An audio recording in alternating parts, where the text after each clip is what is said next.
where you're supposed to go to get permission? To his favorite watering hole? Cross and Mayor Charles Smiley have been at odds, especially since November election formed an anti-administration majority on the city council. Cross says it's frivolous. You know, that's an understatement. It's dangerous, is what it is.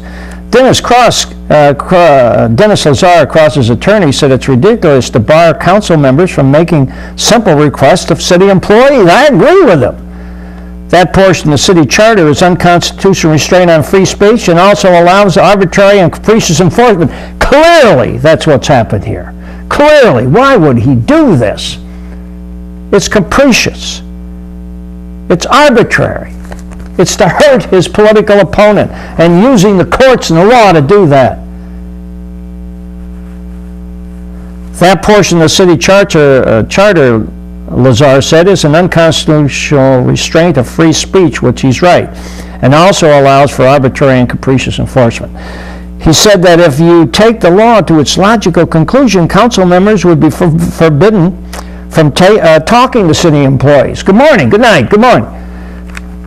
Belcher said the charter forbids requests because even if the council members merely ask employees to perform tasks, it could be implied that there would be consequences if they failed to follow the request. Now that's ridiculous.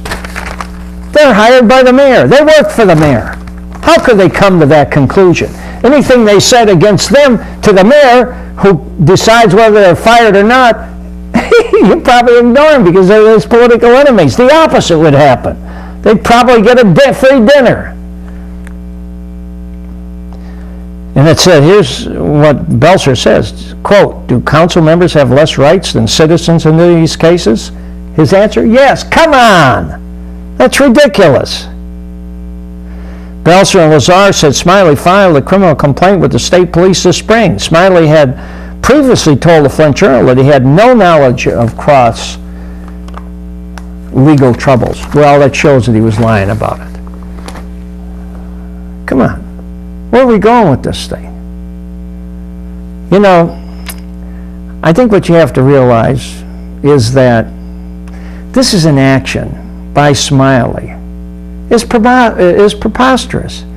This is a sort of action for which we declared our independence from England in 1776. King George was putting colonists in jail merely for disagreeing with him. It would seem that the action by Smiley against Cross may indicate Smiley didn't read his history books on this subject, because it looks like we're revisiting the tactic of King George for which the country fought our War of Independence. You know, hopefully, like our forefathers, citizens of Burton will not let this attack on our democratic principles go unchallenged. We're back to where the colonists were, being thrown in jail for nothing. Well, here's one other thing I think you should watch out for. Belcher is a nice fellow. I've known him a long time, good attorney. But there's an appearance of impropriety here that I think they have to face. Belcher is a friend of the Smiley administration and was always called upon to take Hamilton's place when he was not available. Belcher was always appointed the special attorney in most cases. And he was also a candidate for the job of city attorney of Burton when it was up for grabs about a year ago. And Cross got his candidate in and was opposed to Belcher. And Hughes is a Smiley supporter and has been a long time. He supported Smiley. Smiley supported him for the judgeship. And he's the guy that's going to decide Cross's fate? Come on. Now, Hughes and Belcher, I'm sure, are well-intentioned. But even if they are well-intentioned, just the appearance of a possible prejudice